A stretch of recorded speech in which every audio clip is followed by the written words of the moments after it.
Bonjour et bienvenue pour ce nouveau tirage printanier. Enfin, je dis printanier parce que c'est le printemps au moment où je tourne la vidéo. Après, peut-être vous le regarderez, c'est pas le printemps, mais il y aura quand même un peu de printemps puisque j'ai mis ce joli tapis jaune. Voilà. Je suis content de vous retrouver. Ça fait un petit moment que j'avais pas fait de vidéo parce que je faisais d'autres choses et que c'était pas juste pour moi de faire des vidéos. Et là, j'en ai retrouvé l'envie et la joie. Donc, c'est avec grand plaisir que je vous retrouve aujourd'hui. Pour un tirage, ce que les cartes ont à vous dire, évidemment. Donc c'est un tirage pour celles et ceux qui ne connaîtraient pas, c'est tout simple. Vous choisissez un groupe, 1, 2 ou 3. Je vais vous montrer les jeux de cartes un peu plus tard. Et en fait, vous allez recevoir les messages. Moi, je vais vous livrer les messages tels que je les ressens. Évidemment, ce ne sera à chaque fois que mes ressentis. Prenez évidemment ce qui résonne et ce qui vous fait du bien.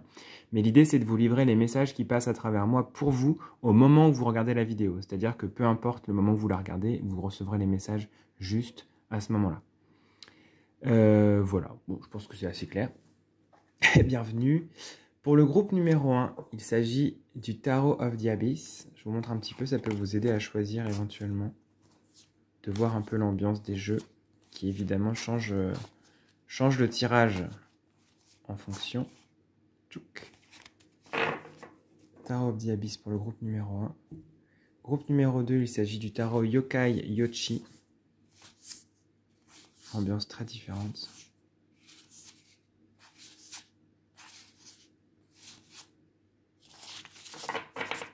Et pour le groupe 3, il s'agit du Tarot Little Avatar.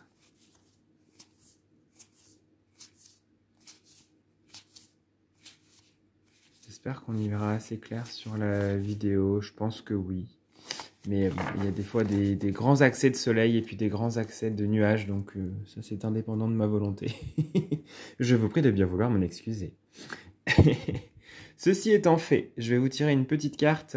Si, je vais vous montrer aussi, dans les oracles que je vais utiliser un oracle avec, c'est l'oracle Outre-Chimère de Gabriel Leroy, que j'ai fait une vidéo pour le présenter si jamais vous ne le connaissez pas. C'est un très très bel oracle, c'est un artiste qui fait des jeux vraiment superbes. Si jamais vous ne connaissez pas, je vous invite à aller regarder la vidéo de présentation, parce que c'est un jeu qui est très complet et très sympa. Et pour vous aider à choisir, je vais vous tirer une carte de l'oracle de l'Odyssée runique, avec donc des runes, tout simplement, pour que vous puissiez un peu choisir celle qui vous parle le plus pour ce tirage. Donc on est parti. Hop, accrochez-vous au pinceau, je retire l'échelle.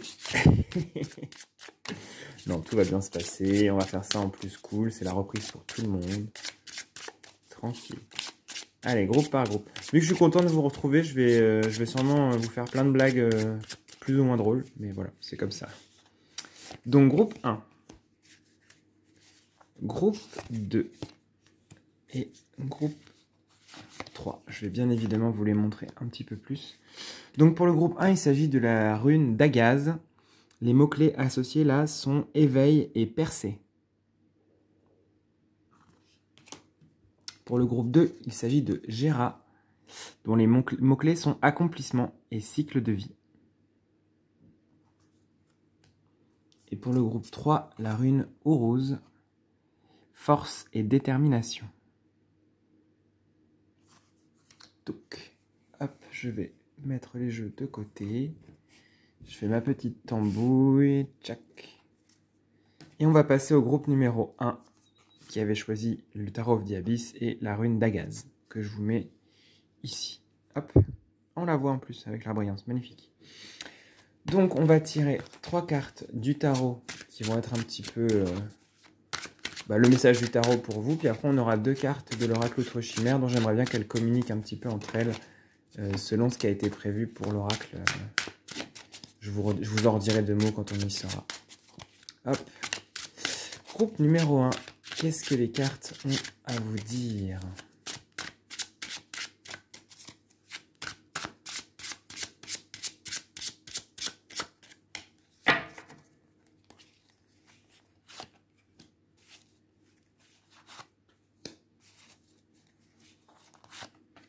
Hop. Et on va rajouter 2 cartes de l'oracle Outre-Chimère pour le groupe numéro 1. Hop.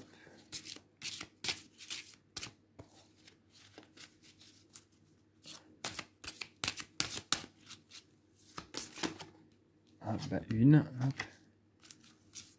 Ah non. Non, ouais, pas non plus à chaque fois.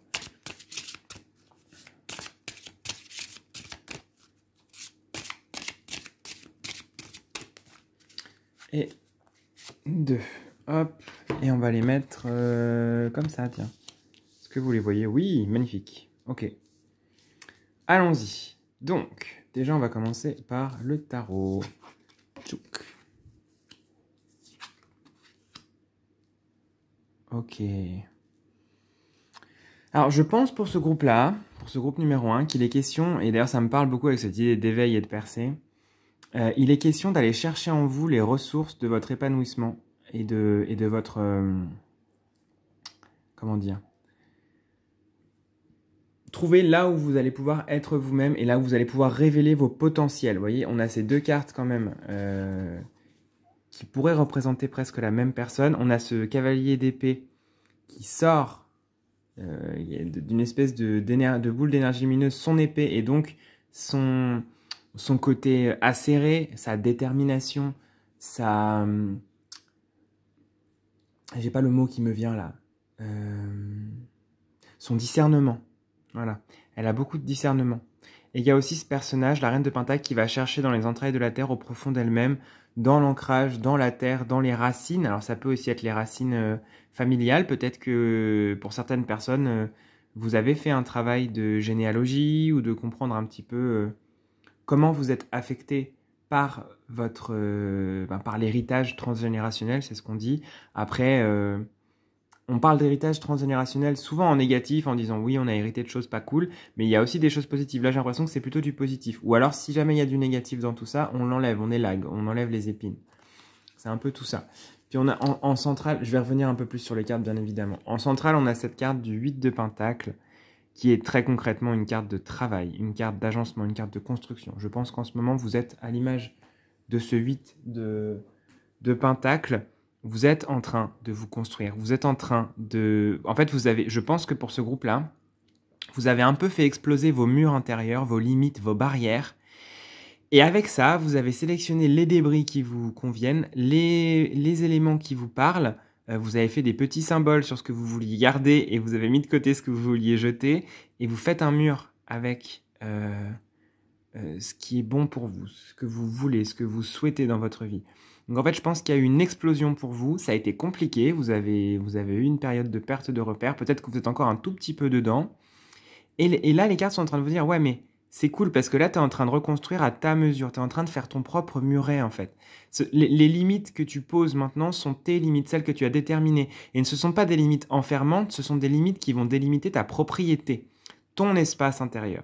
Donc en fait, ça peut bouger, c'est évolutif. Et c'est surtout que ça vous permet d'avoir un espace de sécurité et des bases solides. Donc je pense que vous êtes vraiment là en ce moment en train de travailler pour mettre en place des bases solides chez vous, dans votre intérieur, dans tous les sens du terme. Et de cette chose-là, commence à naître du discernement et de la détermination. Je pense qu'il y a cette carte, le premier mot qui me vient là, qui est vraiment très fort là pour ce tirage, c'est quand même le mot discernement. Donc je pense que peut-être ça vous est arrivé de pas trop savoir, d'être dans le flou, de vous dire, mais en fait, qui j'écoute, moi, au final, dans tout ça? Comment est-ce que je peux me faire mon propre avis sur les choses? Et en fait, vous avez, petit à petit, avancé dans ce sens. Et là, les cartes sont en train de vous dire, voilà, peu à peu, émerge une lumière à l'intérieur de vous. Vous en sortez cette épée du discernement, cette épée qui va trancher les mensonges, trancher dans le vif de ce qui ne vous parle pas, de ce qui n'est pas juste, de ce qui est tronqué, de ce qui est caché. En fait, vous êtes en train de gagner aussi en intuition, en ressenti. J'ai l'impression que plus ça va, plus vous vous construisez à votre image, plus vous prenez de la distance avec les autres et vous vous centrez à l'intérieur de vous. Je pense que c'est vraiment un tirage qui est très intérieur. Peut-être qu'il y a beaucoup de solitude chez vous en ce moment. Les personnes qui regardaient ce choix numéro 1, peut-être qu'il y a des moments où vous vous sentez un peu seul. Et en même temps, cette solitude, peut-être des fois vous la cherchez aussi parce que c'est le meilleur moyen de faire taire le reste et d'écouter la petite voix à l'intérieur de vous. En tout cas, il y a beaucoup plus d'alignement, de ressenti et de discernement qui émerge. Petit à petit, si ce n'est pas déjà le cas, vous allez pouvoir apprendre petit à petit à vous dire « Ok, ça me parle, je prends. » Mais jusqu'à quelle mesure vous prenez? Est-ce que vous prenez tout? Est-ce que vous prenez une partie? On a le droit, hein. C'est pas parce que quelque chose... Alors, comment on veut faire la phrase? C'est pas parce que quelqu'un vous dit quelque chose qui vous parle qu'il faut prendre tout ce que cette personne dit par la suite au pied de la lettre. Peut-être que cette personne, ça vous a parlé à un moment, mais vous n'êtes pas obligé de prendre l'ensemble de l'œuvre de cette personne. Des phrases trop longues pour moi là. Bref, peu importe. En tout cas, il y a cette idée d'aller picorer un petit peu là où ça vous parle et de revenir toujours au centre, de vous dire « Ok, qu'est-ce qui me parle à moi? Qu'est-ce que je vais tirer de ce que j'ai appris, de ce que j'ai reçu ?» C'est cette idée aussi de tirer la substantifique moelle de ce que vous captez, de ce que vous entendez, de ce que vous lisez, de ce que vous regardez, si vous regardez des guidances, si vous regardez les infos, si vous regardez un peu les médias, enfin ça peut être plein de choses différentes dans tous les domaines qui vous parlent là au moment où vous y pensez. Ça peut être dans le domaine amical, ce qu'on vous dit pas. Qu'est-ce que vous prenez? Ne prenez que ce qui vous parle, que ce qui est juste, que ce qui résonne, ce que vous sentez en vous disant « Ok, ça je peux prendre ». S'il y a un truc, vous ne sentez pas, vous faites « Ah, mais ça me fait du mal en fait, mais cette personne l'a dit donc ça doit être vrai ». Bah, prenez pas si ça vous fait du mal, quoi. Enfin, bon, je dis ça. C'est vous êtes libre pour le coup. Mais a priori, en général, les ressentis sont clairs, quoi. Donc, apprenez à suivre vos ressentis. Et surtout, vous avez cette possibilité d'aller chercher au fond des choses la vérité, l'alignement, l'ancrage qui va vous permettre de ensuite vous élever, de continuer à construire votre mur. C'est pas fini, hein, cette étape de construction personnelle. Souvent, ça prend des vies et des vies et des vies. Hein, donc, on fait des étapes. Des fois, on inaugure. Tiens, j'ai mis une porte d'entrée, j'ai mis du beau carrelage. Oh, je suis content, je suis contente. Mais derrière, il reste la toiture à refaire et ceci. En fait, on est en constante évolution. Donc là, vous êtes en train d'avoir des nouveaux meubles, des nouvelles fondations, c'est chouette. Mais c'est un travail qui continue évidemment. Sauf que au fur et à mesure, plus vous gagnez en sagesse, en intériorité et en écoute de vous-même, et plus ça va être facile ensuite de dégager les parties qui vous plaisent pas, de reconstruire et de faire votre chemin. C'est un peu ce que je ressens pour vous avec ces 3 cartes de tarot ensemble. C'est plutôt positif, hein. Ça parle d'indépendance. Ça parle d'alignement et ça parle de connecter, d'être au bon endroit. Donc ça, c'est super chouette. On va regarder les 2 cartes de l'oracle qui viennent un peu compléter. Ah, ben on a quand même la carte de... on a la Selkie et les demeures elfiques. La Selkie, le mot-clé, c'est l'imminence.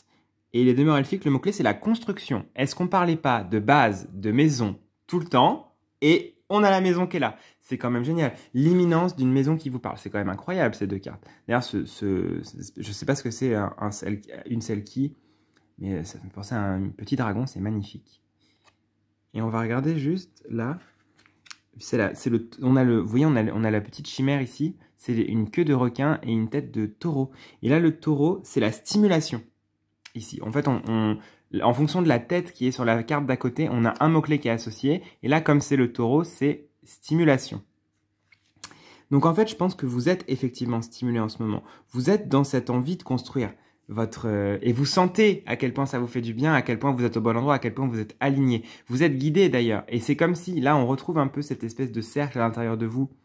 Et ce cercle-là qui est là. De chercher à l'essentiel en vous, ce qui vous parle, ce qui est juste, et c'est de là en fait, c'est le cœur de votre maison, c'est ça, le cœur de votre demeure là, c'est vous, vos ressentis, ce qui vous parle, ce que vous ressentez à l'intérieur, et de là va émaner la maison. Ça va être le cœur, c'est le cœur sacré chez vous en fait, et il est en train de s'épurer, il est en train de s'agencer. Vous êtes en train de sortir de chez vous la poussière, ce que vous ne voulez plus, et de refaire un intérieur coquet et agréable à vivre et juste surtout, juste avec vous-même. Vous avez la bonne déco, vous avez le bon espace et c'est ce faisant que vous allez pouvoir prendre vraiment votre place vis-à-vis de vous-même d'une part et dans le monde ensuite. Et rayonner ce que vous êtes, tout simplement. Donc c'est plutôt chouette, c'est plutôt encourageant. Là, on est en train de vous dire, voilà, continue tes efforts. Ça peut être le bordel encore par moment, mais ça a du sens. Continue à travailler la terre, continue à aiguiser ton esprit, continue à bâtir ton muret, parce que il y a quelque chose d'imminent qui arrive, il y a une construction personnelle qui arrive et qui va vraiment vous permettre de vous épanouir, vraiment. Voilà, moi je vais m'arrêter là pour ce tirage, c'est un petit goût de quelque chose. J'espère que ça vous aura plu, que ça vous aura parlé. N'hésitez pas, si vous le souhaitez, à venir discuter avec moi dans les commentaires. Vous savez que c'est toujours un immense plaisir pour moi de vous lire et de vous répondre. Je vous souhaite le meilleur et prenez bien soin de vous.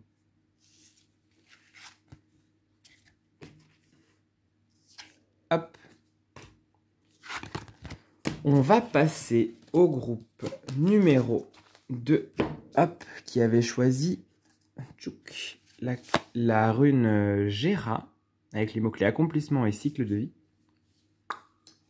et le yokai Yochi. Donc, groupe numéro 2.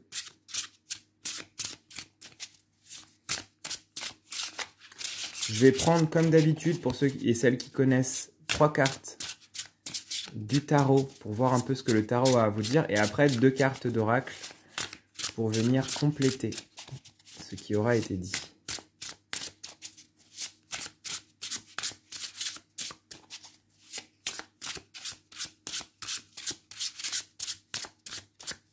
Hop. 1, 2 et 3. Tchouk. Hop, le tarot à côté. Je m'arrange comme je peux dans mon petit espace. Et 2 cartes d'oracle.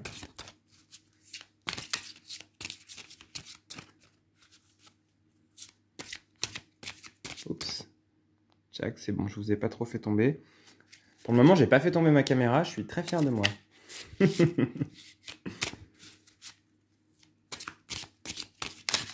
Aïe, aïe, aïe. Attends, attends.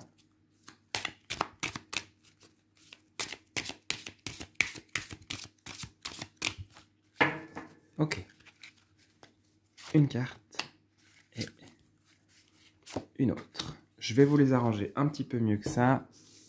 Tchouk. Comme ça, vous voyez bien. Super. En plus, c'est très joli sur mon petit fond jaune. Je suis content que le dos soit... Bon, bref, je ne vais pas digresser trop longtemps, mais c'est chouette. Bienvenue, groupe numéro 2. On y va pour vous voir ce que le tarot a à vous dire.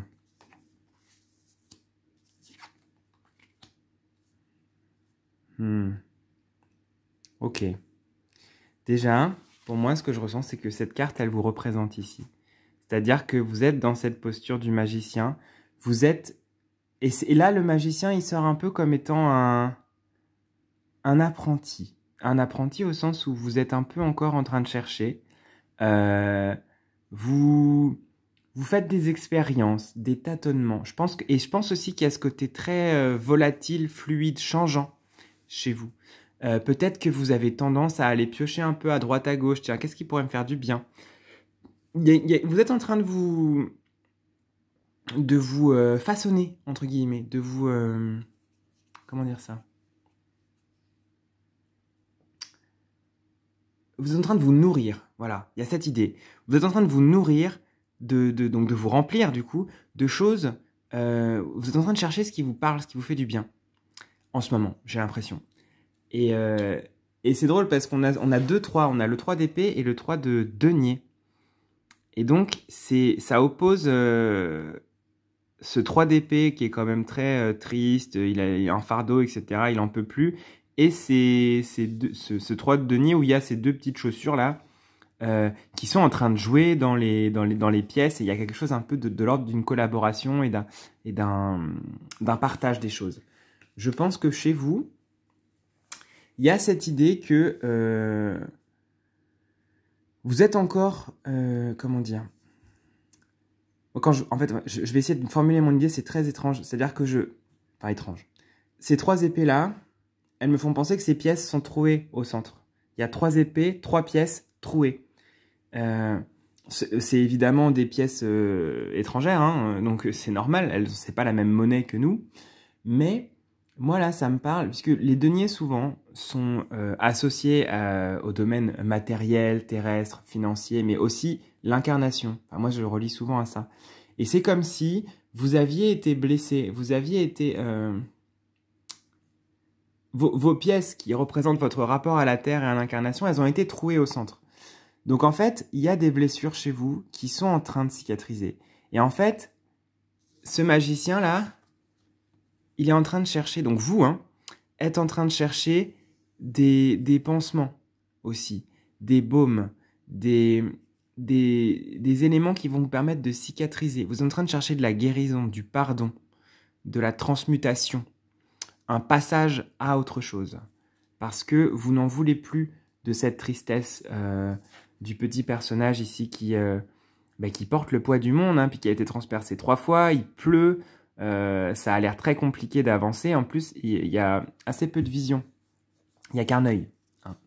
Et alors que là, on a ces deux personnages qui sont en train peut-être de rassembler les pièces, rassembler les fragments de vous-même, et qui vont chercher un moyen de les boucher. Et puis il y a 2 yeux. Alors chacun a toujours un œil, mais à 2, ça fait 2 yeux. Donc je pense qu'en fait, il y a aussi cette notion de vous faire aider si vous en avez besoin. C'est-à-dire que vous n'êtes pas obligé de tout porter seul. C'est pas une nécessité. Si jamais... Mais ça ne veut pas forcément dire d'aller voir quelqu'un dont c'est le métier. Ça peut, peut-être que vous pouvez aller voir quelqu'un, je sais pas, par exemple quelqu'un qui travaille dans la psychologie ou dans la sophrologie, qui fait du yoga, qui fait de la spiritualité, quelqu'un qui peut vous aider aussi à vous reconstruire, à guérir. Ça peut être faire des soins, mais ça peut aussi être concrètement de trouver une personne à qui vous confier, avec qui partager les choses, qui peut vous aider à retirer ses épines et ses épées. En fait, c'est-à-dire que vous avez une tendance à vouloir un peu tout gérer vous-même, et parce que vous avez été blessé. Et en même temps, on vous dit, ouais, mais à 2, c'est quand même plus clair. À 2 ou plus, mais il y a une vraie possibilité de guérir aussi en étant en rapport à l'autre, parce que l'autre est aussi un miroir, en fait. Et je suis parti loin avec tout ça, moi. Mais donc, en ce moment, là, ce que ça me dit sur vous, ces cartes, c'est qu'il y a une période de guérison qui a lieu. Vous êtes en train de... En fait, vous avez une vision qui est beaucoup plus claire avec cette idée du magicien. Le magicien se rend compte de ce qui a été blessé. Vous vous rendez compte que vous êtes sous la pluie blessé et que c'est lourd et que c'est compliqué. Parce que des fois, on se promène avec une blessure, on ne le sait même pas, on ne s'en rend pas compte. Ce faisant, il faut décider d'enlever les épées. Il faut décider de rassembler les parts de nous qui ont été un peu dispatchées, qui ont été coupées, blessées et séparées, remettre tout ça ensemble, redonner de la confiance, redonner du lien et mettre de l'apaisement et de la douceur sur tout ça. Je pense qu'en fait, il y a une idée de venir mettre de la douceur, de venir apaiser. Et pour ça, vous avez la possibilité de demander de l'aide ou du soutien à une ou des personnes autour de vous. Il y a du monde qui est là pour vous aider. Et même si ce n'est pas quelqu'un dans le physique, ça peut être à travers la prière, ça peut être à travers parler à vos guides. Je veux pas faire trop de généralité parce que chacune, on a une foi et une vérité qui peut être différente. On n'a pas forcément les mêmes référents et références, mais on peut toujours être soutenu si on demande de l'aide. Donc c'est vous qui savez là où vous pouvez demander, là où ça vous parle, mais il y a cette idée de ne pas être seul. Vous pouvez demander de l'aide. Parce que sinon, vous êtes dans une quête éperdue à vouloir, oui, mais c'est moi qui fais seul. Et je vais me reconstruire tout seul ou toute seule et pas avec toi. Alors qu'en fait, vous avez cette possibilité d'aller vers l'autre, de vous appuyer sur l'autre. Et c'est pas forcément être vulnérable, même si la vulnérabilité est aussi une très belle qualité. Mais en fait, c'est pas parce que vous demandez de l'aide à l'autre que vous ne valez pas grand-chose et que vous n'êtes pas capable. Ça n'est pas en fait un...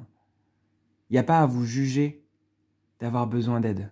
C'est naturel, ça arrive à tout le monde et ce n'est pas quelque chose de négatif.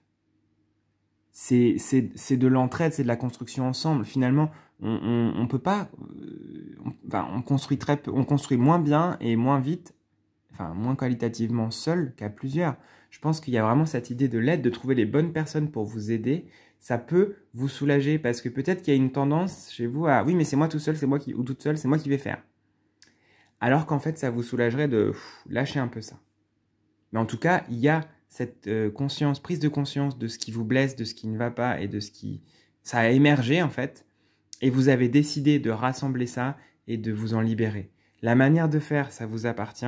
Mais il y a une porte qui est ouverte là sur peut-être les autres, peut-être l'aide, peut-être en parler, peut-être demander tout simplement à être soutenu dans cette démarche de guérison.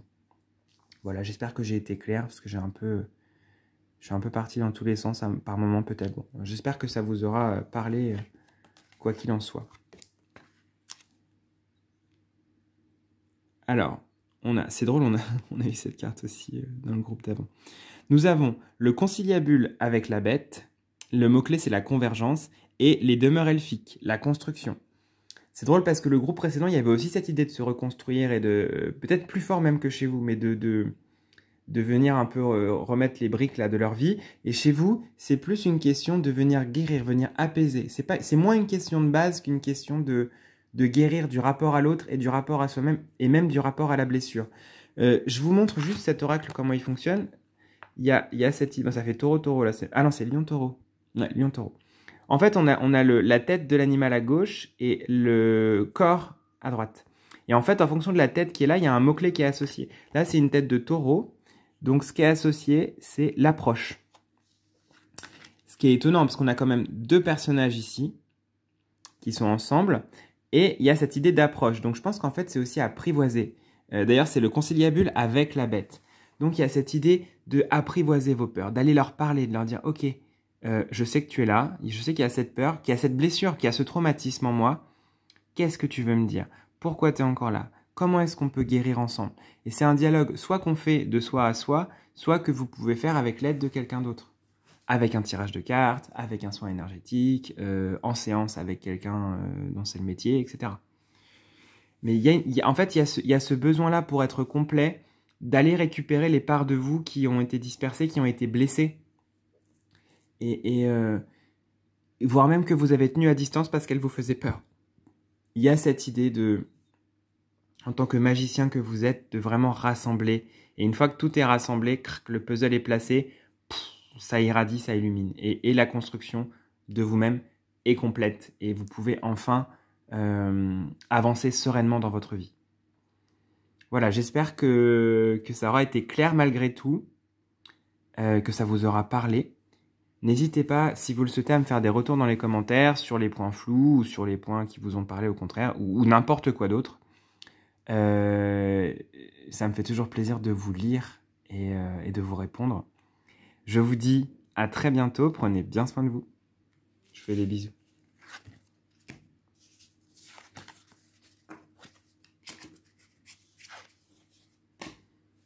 On passe pour finir au groupe numéro 3. Qui avait choisi la rune Uruz, dont les mots-clés sont force et détermination. Et le Little Avatar Tarot, bien évidemment.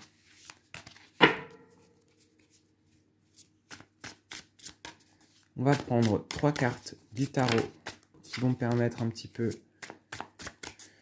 de savoir un peu où vous en êtes, ce que les cartes vont vous dire. Et on aura aussi 2 cartes d'oracle qui viendront compléter ce que le tarot vous aura dit.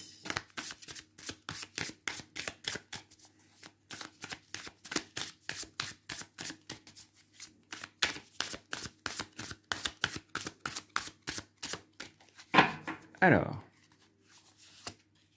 1, 2 et 3. Et 2 cartes de l'oracle.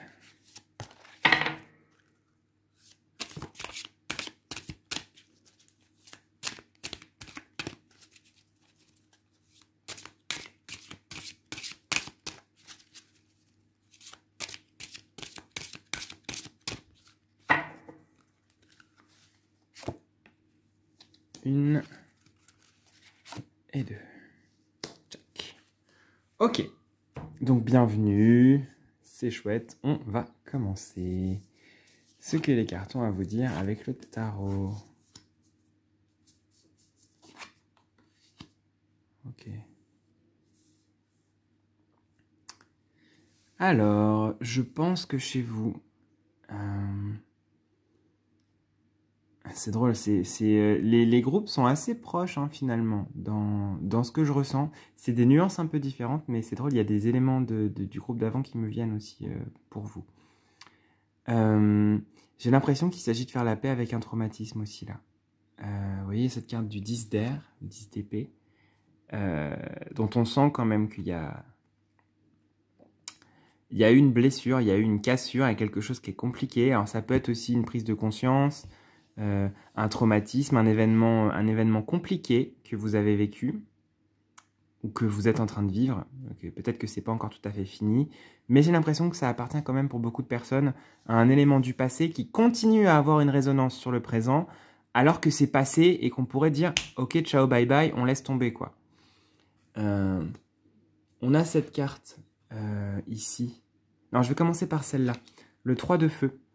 Moi, je m'inspire beaucoup de la série parce que je connais un peu la série Avatar. Et donc, ce personnage-là, c'est un chasseur de primes qui traque le héros, qui est ici, partout en fait. Et c'est-à-dire c'est un mercenaire. Et donc, il y a cette idée-là, avec ce 3 de feu, de chercher là où est la cible, en fait, de trouver et d'y aller. Et qui est caché là dans les temples, le temple désert de la montagne. Et moi, ce que je ressens là pour vous, c'est que vous avez encore un sentiment de menace. Vous avez un sentiment de vulnérabilité lié à cet événement, alors que pour la plupart d'entre vous, c'est un élément du passé, mais qui continue à avoir une résonance dans le présent.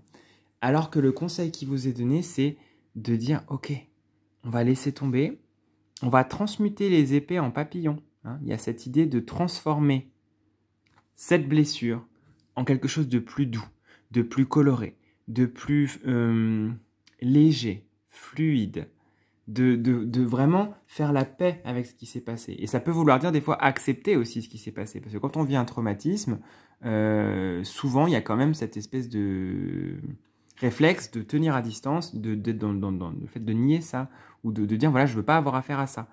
Et alors que des fois, il faudrait juste soit regarder, soit dire ok, en fait, ça a existé dans ma vie. J'ai vécu cet événement traumatique, j'ai vécu ce moment où je me suis senti complètement démuni, vulnérable. Ça peut être sur plein de domaines différents. En tout cas, ça peut parler de rupture, ça peut parler de perte, ça peut parler de choc, ça peut parler de plein de choses. Et ça laisse des traces. Et donc, il est temps maintenant de vous libérer de ça. Il est temps d'arrêter d'alimenter cette blessure et de renverser la pièce pour passer à autre chose, de rentrer dans cette reine d'air ici qui a transcendé sa souffrance. Alors c'est un peu facile à dire, hein, mais il y a cette idée déjà de ne pas vivre dans la menace. Vous n'êtes pas menacé, vous avez l'insensation et l'impression que vous êtes menacé par ce traumatisme, mais c'est de l'illusion. Ça n'existe pas. C'est une séquelle, c'est une réponse traumatique. C'est ce que je ressens en tout cas. Après, je ne pose aucun diagnostic. Moi, c'est juste, je vous dis juste ce que je ressens. Après, prenez uniquement ce qui vous parle. Mais là, j'ai vraiment l'impression que pour vous, c'est un traumatisme qui a eu lieu, mais dont la seule existence est ce que vous continuez à nourrir en fait dans votre vie, en ressassant ou en mettant de côté ou en étant encore dans le vivant de ça. En vous sentant dans cet état de menace et d'insécurité, alors qu'en vérité, les choses vont beaucoup mieux que ce que vous imaginez. Et là, les cartes sont en train de vous inviter à poser de la douceur et du pardon sur ce qui s'est passé, de l'acceptation, à dire « Ok, des fois dans la vie, on vit des choses qui sont compliquées, qu'on n'aurait pas souhaité vivre et qui nous chamboulent. Ce faisant, une fois qu'elles sont passées, qu'on les a gérées, qu'on les a vécues, on n'est pas obligé de les garder. Elles ont eu un impact transformateur sur nous, mais en fait, on peut aussi les laisser en se disant que ça fait partie du passé. On n'est pas obligé de ressasser ça tout le temps. Alors des fois, on ne le fait pas exprès. Mais il y a cette idée d'accepter de... Ça peut aussi parler, et ça me vient là d'un coup, pour certaines personnes, plutôt que de choc et de traumatisme, d'un état d'angoisse extrêmement fort qui n'a pas de fondement.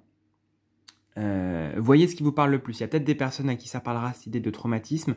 Et là, je sais pas, ça a émergé d'un coup, cette idée que peut-être il y a des personnes dans ce groupe-là pour lesquelles il s'agit d'angoisse très forte, sans fondement du coup, où il y a des moments, vous êtes électrisé par l'angoisse et vous avez l'impression que vous allez mourir, qu'il va vous arriver des pires choses, que ça va être compliqué, alors qu'en vérité, ça va quoi. Si on remet les choses dans leur contexte, si on allume la lumière, là c'est dans le noir, et si on allume la lumière, en fait, ben c'est des papillons, c'est pas des épées, et les nuages sont beaucoup plus calmes, et en fait, on est dans un état de paix et de tranquillité.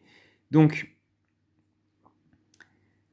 c'est important de relativiser, c'est pas facile à faire, mais en fait, déjà vous êtes en vie, hein, déjà ça on va pas l'oublier, c'est quand même cool, et c'est une belle chose. Et en plus, quand il y a des moments d'angoisse, etc., comme ça, le fait d'identifier, de dire, ok, en fait là tu fais une crise d'angoisse, c'est pas tu vas pas mourir, ton cœur va pas s'arrêter, le ciel va pas te tomber sur la tête, c'est de l'angoisse. Donc on pose, on fait ce qui est bien dans ces moments-là, on médite, on écoute de la musique, on va faire un grand tour, on mange du chocolat, enfin il y a plein de manières de faire. Et après, ça va passer. Il y a cette idée d'essayer le plus possible de prendre de la distance avec ce qui vous encombre. Je reviens là sur Uruz et la force et la détermination. Pour moi, c'est un encouragement aussi à dire, mais en fait, dépasse ça. Ça te paraît une montagne, ça te paraît inaccessible, mais dépasse. Tu peux aller au-delà. Tu peux surmonter. Vous pouvez surmonter cette montagne que vous ressentez dans votre vie, qui vous semble insurmontable. Vous allez y arriver, vous allez le faire, vraiment. Donc, ayez foi en vous, ayez foi en vos capacités, ça va bien se passer. On va regarder les 2 cartes de l'oracle. Ah ouais, c'est ça. Alors, je vous explique un peu. Déjà, on a la charogne et la fleur, dont le mot-clé est la mort. Pour moi, ça me parle beaucoup d'angoisse aussi, et en même temps, il y a de l'espoir et une germination de ça. Et la forteresse des pensées avec la solidité, mais qui, moi, me parle quand même d'angoisse mentale qui n'ont aucune prise avec la réalité, en fait, mais qui encombrent. Ici, vous voyez, on a le corps de la chimère et la tête de l'autre côté. À gauche, la tête, à droite, le corps. Et en fait, quand ça se connecte comme ça, il faut regarder, là, ça fait un taureau complet. Il faut regarder, ici, de quoi il est question. Et ici, on voit que c'est une tête de taureau, ça revient à l'abandon. Ça parle d'abandon. Cette charogne et la fleur est connotée abandon. Et je pense qu'il s'agit ici d'abandonner, justement, ce traumatisme, de laisser derrière vous ce qui a eu lieu, ou ces angoisses, ou cet état anxiogène, et de vous dire, ok, en fait, ça c'est une grosse masse dans ma vie, il y a une peur, il y a une montagne que je vois, que j'ai besoin de franchir et qui est compliquée, ou que j'ai franchie, mais dont j'ai l'impression que je continue à la franchir alors qu'elle est franchie, c'est comme une rémanence, je mets de côté. La forteresse des pensées, c'est la solidité. Donc en fait, vous avez aussi cette possibilité maintenant. D'ailleurs, c'est cette reine d'air, c'est la reine d'épée aussi. Les épées, c'est quand même associé aux pensées, à l'intellect. Et on a la forteresse des pensées qui est en même temps que la reine d'air. Je pense qu'ici, elle porte, voyez, un regard sur cette charogne en disant « Mais ça va bien se passer ». C'est beau en fait. Même s'il y a des peurs, on peut leur apporter de la lumière, on peut leur apporter de la libération, on peut apporter de la guérison sur ce qui se passe. Donc en fait, servez-vous de ce discernement, servez-vous de tout ce que vous avez comme capacité de prise de distance et de je switch, je passe à autre chose pour justement accompagner ce processus de deuil en vous, parce qu'il y a sûrement un deuil à faire, lâcher des parts de vous, même si elles sont négatives et qu'elles vous font du mal et qu'elles sont pas agréables, ça reste des parts de vous. Et en fait, pour laisser enfin, c'est pas les parts de soi, parce qu'en fait, les parts de soi, on les guérit, on les transforme, on les réintègre. Mais ici, c'est cette idée de laisser le traumatisme, en tout cas, à l'arrière. Et des fois, on n'est pas prêt ou prête à le lâcher, ça. Même si ça nous fait du mal, on ne se rend pas compte à quel point on s'agrippe à ça. Parce que ça fait partie de nous, ça fait partie de notre histoire personnelle. Et en fait, lâcher, mettre de côté, laisser disparaître. Et accepter que ça aille bien, que ça puisse aller bien et que ça puisse continuer en allant bien. C'est important. En tout cas, la situation est beaucoup moins désespérée ou compliquée que vous en avez l'impression. C'est ce que je ressens. Voilà, j'espère que ce tirage vous aura plu, vous aura parlé, vous aura fait du bien. Même s'il était un petit peu lourd, je suis d'accord. Quand on choisit un tarot aussi mignon et qu'on tombe sur quelque chose comme ça, on se dit waouh, waouh, waouh. Mais bon, c'est ce qui était là aujourd'hui, c'est juste comme ça.